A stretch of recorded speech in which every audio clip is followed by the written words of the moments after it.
want to ask you a question. And that question is, would you rather be a 10 out of 10 at one thing, or a 9 out of 10 at two? Mathematically, 9 plus 9 is greater than 10. But does that apply in real life? Let's say you were a 9 out of 10 at tennis, and that you were up there, but you weren't the best, and you really wanted to be good at playing the saxophone too,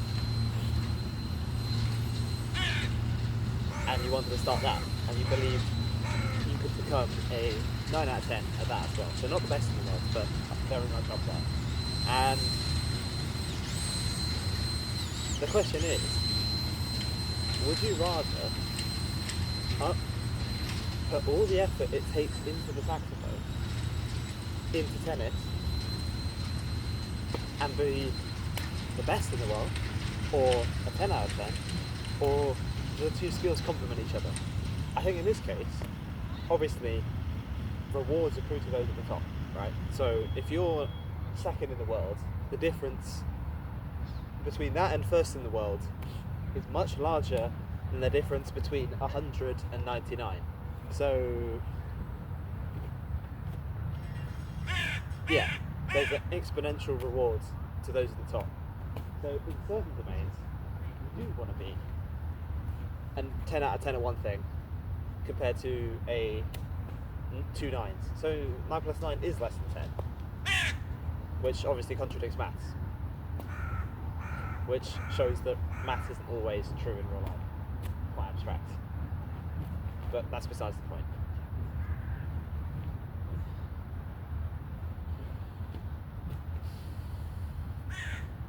When the two skills are similar though, or let's say you're a 9 out of 10 at coding, and you wanted to learn how to do Excel as well. Those two complement each other. So it's one of those cases where being a 9 out of 10 both might be more useful than just being a 10 out of 10 at coding. You could be the best, you could be the best computer programmer in the world, or you could be the 100th best.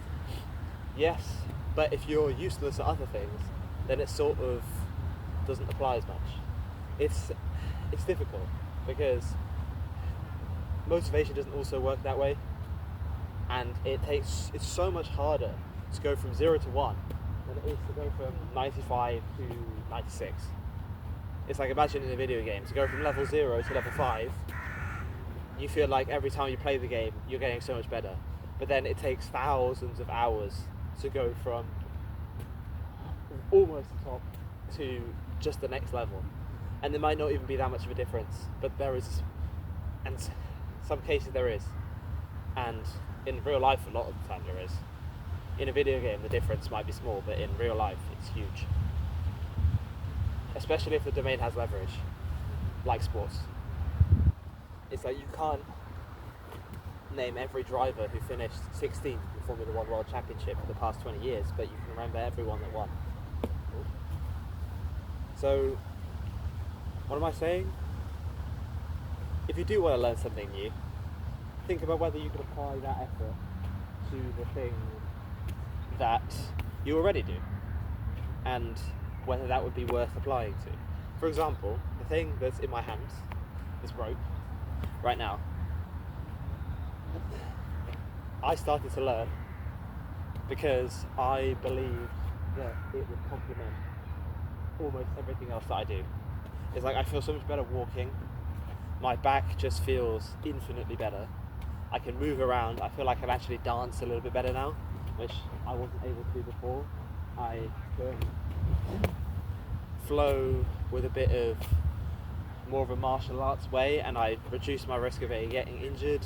I felt like my back is better, and when you start, obviously the new gains will come quickly, especially if you shifted it, because then the new gains come even more quickly, which is brilliant. So that's also something to learn or a way to think about it when you start something new and you don't feel very good. just know the noob gains will be massive. So yeah, I guess this is taken me. There's certain movements that have taken me weeks to learn. Like, I'll show you one now.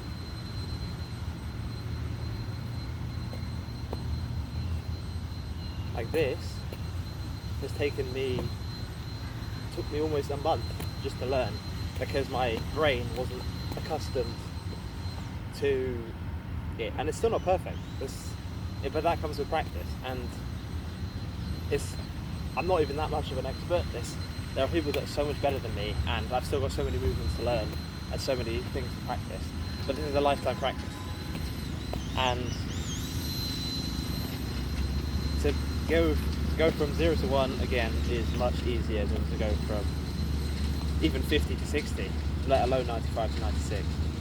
So this movement is fun, but it's frustrating because that's how the brain learns. That's kind of neuroplasticity. So I guess that sometimes you've got to pass the difference between whether a skill will support the rest of your life or whether you're better off focusing on one. Because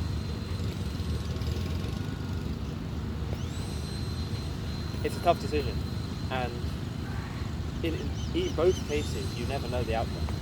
You don't know if what you're going to do is going to work either way, but you have to give effort to it and have faith in it, and that's what matters. If you can combine two things and create a category that doesn't exist, you're automatically number one. So I guess that's the point, and that's why people learn two things and try and apply them, because you can be the best at something, but you can be the 100th best and combine it into something that doesn't exist, and then you'll be number one, because the category doesn't exist yet.